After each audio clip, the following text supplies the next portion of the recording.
ऐसा नहीं किया जा सकता, संभव ही नहीं है।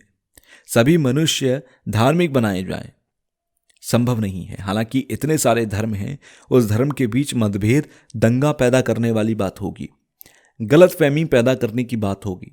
जहां तक धर्म की बात है, वो अपने परंपरागत धर्म, अपने माहौल के हिसाब से, अपने देश दुनिया के हिसाब से, अपने पुरखों के जो धर्म हैं उसी में बने रहें, उसी माहौल में बने रहें, तो ज़्यादा कुछ संभव है। और जहां तक सभी प्राणियों को, मनुष्य को, यहाँ मनुष्य की बात हो रही है, तो मनुष्य जितने भी हैं, तो सभी मनुष्यों को धार्मिक बनाना तो संभव नहीं है। लेकिन सभी मनुष्यों को एक प्रेम रूपी, एक प्यारा सा एक प्रेम रूपी जो मनुष्य है वो बनाना संभव होगा। एक शिक्षा के माध्यम से भी एक तरह के लिए जो जा सकते हैं, संभव है। इसलिए हमारा प्रयास सदैव ये होना चाहिए कि मनुष्य जो कि एक प्रेम रूपी, प्रेम से भरपूर हो, ऐसा समाज बनाए। मैं मानता हूं कि हमारी जिम्मेदारी भी है और अधिकार भी है, तो इसीलिए अपनी जिम्मेदारी को उठाते हुए हमें प्रयास करना चाहिए।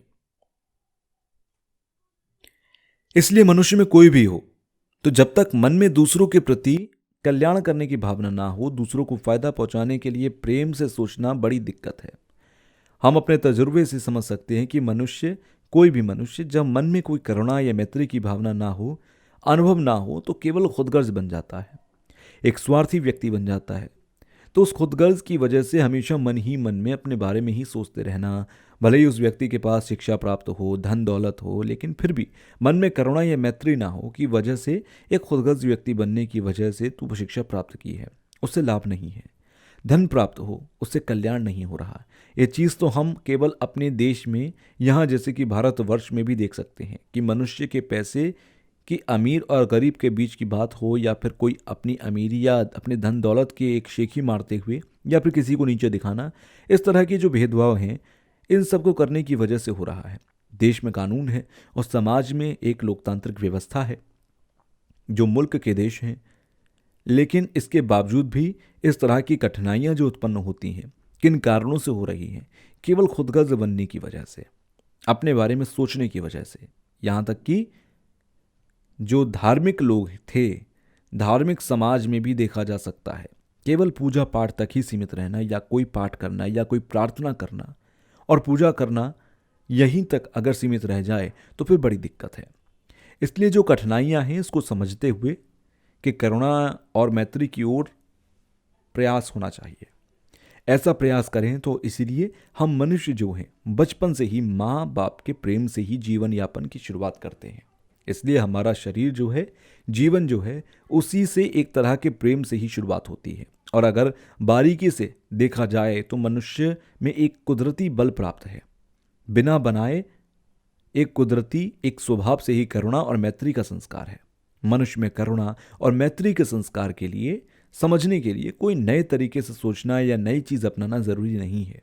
और मिसाल के तौर पर, बचपन में जब हम बच्चे खेलते हैं, खेलते समय जात पात के सोच विचार नहीं होते, यहाँ तक कि अमीरी गरीबी के सोच विचार भी नहीं होते। और जैसे जैसे उम्र बढ़ती है तो वैसे वैसे सोच विचार में भी बदलाव आ जाता है। किस जाति के, किस पात के अमीर हैं या गरीब हैं, पढ़ा लिखा है या अनपढ़ है, इस तरीके से जो कल्पनाएं हैं, इस तरह के जो बचपन नहीं होते, जैसे जैसे बढ़ने लगते हैं, बड़े होने लगते हैं, शारीरिक तौर पर विकास होता है, ये कल्पना सारी आती हैं। इसलिए एक बिना अभ्यास किए जो संस्कार हैं, स्वभाव के उस बल को समझते हुए, यहाँ तक कि जहाँ तक कहा जाता है कि काट छाट करते हुए शरीर की सेहत के लिए भी अच्छा मन होना ज़रूरी है, और अच्छे मन से ही अच्छी सेहत संभव है, ऐसी कहावत के तौर पर भी कहा जाता है। तो खास करके भारतवर्ष में धर्मनिरपेक्षता की जो एक परंपरा है, भारतवर्ष का संविधान भी एक धर्मनिरपेक्षता के आधार पर है, और हजारों वर्षों के भारतीय दर्शन जो हैं, धर्मनिरपेक्षता की उस परंपरा पर हैं। तो इसलिए उस बुनियाद पर, धर्मनिरपेक्षता की आधारशिला पर हैं। और धर्मनिरपेक्षता के दो अर्थ माने जाते हैं, जैसे कि धर्म से संबंधित होना ज़रूरी नहीं है। धर्मनिरपेक्षता का अर्थ जो है कि सभी धर्मों को एक समान देखना, ये भी धर्मनिरपेक्षता है। और दूसरे तौर पर जो धर्म को नहीं मानते, भले ही उन्हें धर्मनिरपेक्षता एक तरह के दो अर्थ समझते होंगे, जैसे कि उदाहरण के तौर पर चर्चा जो है वो एक संप्रदाय के तौर पर एक भेदभाव नहीं है, ऐसा माना जाता है। लेकिन चरवका के जो आचार्य हुए हैं, जो धार्मिक होते हैं, उन्हें भी ऋषि के नाम से संबोधित किया जाता है, और सम्मान के साथ आदरपूर्वक तो इसीलिए भले ही दर्शन और सिद्धांत में मतभेद हो, लोगों के हित में होने की वजह से उनका सम्मान किया जाता है। इसलिए किसी भी प्रांत में पैदा हों, जैसा कि संसार भर में कितने सारे धर्म हैं, हम मान सकते हैं। आपकी संसार भर में जितने भी धर्म हैं जो कि भारतवर्ष में विराजमान हैं, सभी धर्म और भारतवर्ष में सभी धर्मों के लोग एक साथ एक मंच पर विराजमान हैं, तो ये संसार भर के लिए, दुनिया भर के लिए एक उदाहरण, एक आदेश है। और मैं समझता हूं कि आदर्श ये उदाहरण पेश कर सकते हैं, साबित कर सकते हैं, और इसीलिए अपने धर्म के प्रति श्रद्धा रखें, दूसरे के धर्म के प्रति आदर रखें। आदर और श्रद्धा का ये फर्क या अंतर समझते हुए, संबंध समझते हुए, और अपने धर्म के प्रति श्रद्धा रखना, दूसरों के धर्म के प्रति आदर रखना। तो ये संकल्प लें कि आज हम केवल धर्म के माध्यम से करुणा और मैत्री का विकास करेंगे, पैदा करेंगे। ये शायद ठीक नहीं है, शिक्षा के माध्यम से करुणा और मैत्री पैदा करेंगे। ये हम अभ्यास कर सकते हैं और ये शुभारंभ होना चाहिए, और ऐसा मानना है, उम्मीद है कि भारतवर्ष से ही इसकी शुरुआत होना चाहिए, आरंभ होना चाहिए। और इसीलिए भले ही दर्शन और सिद्धांत में, सोच विचार में अंतर हो, लेकिन वो एक दूसरा विषय है। तो स्वभाव से करुणा और मैत्री जो संस्कार है, तो ये संस्कार ही ऐसा अभ्यास करते हुए, केवल अपने बारे में ना सोचते हुए, स्वार्थ यानी कि खुदगर्जी त्याग करके, जैसे कि किसी ने खुदगर्ज होने की वजह से दूसरे को तकलीफ देते हैं, धोखा देते हैं, उसे त्यागते हुए उसमें प्रवेश करें। जितने भी जो धर्म हैं, सभी धर्मों के बारे में, जैसे कि धर्मों में भी दो तरह के धर्म माने जा सकते हैं, मोटे मोटे तौर पर देखते हैं तो दो तरह के धर्म हैं। एक धर्म है जिसके दर्शनीय सिद्धांत के सोच विचार हैं, और एक धर्म है जिसके कोई खास सोच विचार नहीं, जो आस्था पर टिका है, जो कि सोच विचार वाले हैं, यानी कि दर्शन और सिद्धांत वाले जो धर्म हैं। संसार में एक तरह के अभी भी जीवित इतिहास समय ज्यादा है, तो ज्यादा समय से जो हैं, युगों से हैं जो वो, और जो सोच विचार वाले जो धर्म हैं, दर्शन वाले जो धर्म हैं, वो उनमें दो तरह के माने जाते हैं। सिद्धांत के तौर पर एक के ईश्वर को मानते हैं, दूसरे जो ईश्वर को नहीं मानते। ईश्वर को मानना नहीं मानना संसार में जो किसी एक के द्वारा बनाए गए हैं, ऐसा मानना नहीं मानना। लेकिन जहां तक मकसद की बात है, लक्ष्य की बात होती है, लक्ष्य जो कि सबका लक्ष्य एक ही है, करुणा और मैत्री का विकास हो। करुणा और मैत्री के विकास के लिए, प्रेम के विकास के लिए दर्शन और सिद्धांत जो कि अलग अलग तरीके बनाए गए हैं, अलग अलग सोच विचार होने की वजह से, समाज अलग होने की वजह से, माहौल अलग होने की वजह से, मिसाल के तौर पर समाज और माहौल अलग होने की वजह से रास्ता भी, यानी कि रास्ता दिखाने वाले जो पैगंबर हैं, वो भी अलग अलग हुए, अपने अपने माहौल के हिसाब से, उस वातावरण के अनुसार, जो कि करुणा और मैत्री के लिए जो कि तौर तरीके अपनाए गए थे।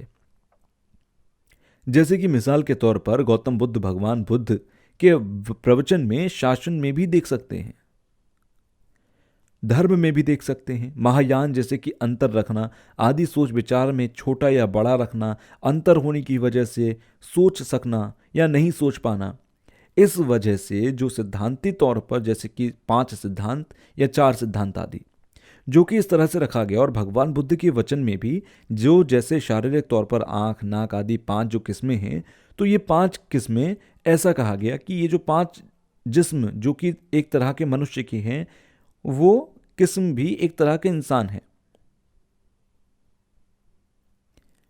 और जिस्म को चखने वाला, उठाने वाला जो है, वो व्यक्ति माना गया, ऐसा कहा गया। और उसी तरह से कुछ कुछ जगहों पर यह कहा गया कि बहाली तौर पर कुछ भी चीज नहीं होती, केवल एक दिखावा, एक नजर तक ही सीमित है। और मन जो की है, एक वस्तु जो है आदि, इस तरह की जो ये सब चीजें हैं, ये सब वचन आपस में मेल नहीं खाता। मेल नहीं खाने के बावजूद बुद्ध के कुछ वचनों में ऐसा कहा गया कि जो जिस्म है, वो इंसान जिस्म पर ही रखते हुए, या फिर ये जिस्म को उठाने वाला जो इंसान है, जिस्म आदि आदि मेल नहीं खाता। मेल नहीं खाने के बावजूद भी बुद्ध ने कुछ कुछ मिलता है, जिक्र होता है और चर्चा होती है। किस वजह से बुद्ध ने वचन दिया, उस समय का जो माहौल है, उनके सोचने, विचार करने की क्षमता को देखते हुए ऐसा कहा गया। एक और तरीका, एक और उपाय है, संसार भर में जितने भी उपाय हैं, जो धर्म है, उन धर्मों में भले ही सोच विचार करने में, दर्शन और सिद्धांत में अंतर हो, भेदभाव हो या वाद विवाद हो, लेकिन जहां तक जो शिक्षाएं हैं, सभी शिक्षा करुणा और मैत्री के विकास के लिए दी गई। ऐसा मेरा मानना है कि भारतवर्ष में इतिहास के तौर पर जैसे कि शुरुआत में जैसे कि संख्यावाद से शुरू करते हैं, तो जितने भी शाखाएं हुई धर्मों के, यहाँ आखिर तक सिख धर्म तक के हजारों वर्षों के धर्म के इतिहास हैं, परंपराएं हैं।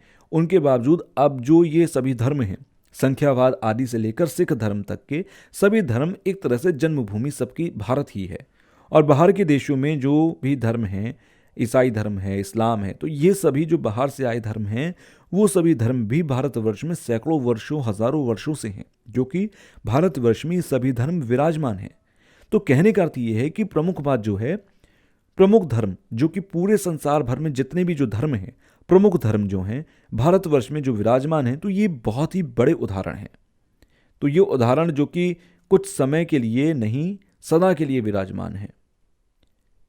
मैं समझता हूं कि भारतवर्ष के एक गौरव करने की यह विषय है, ये जो अपने पुरखों से जो कि आपको विरासत में प्राप्त है, उस पर आप सब गर्व महसूस करें।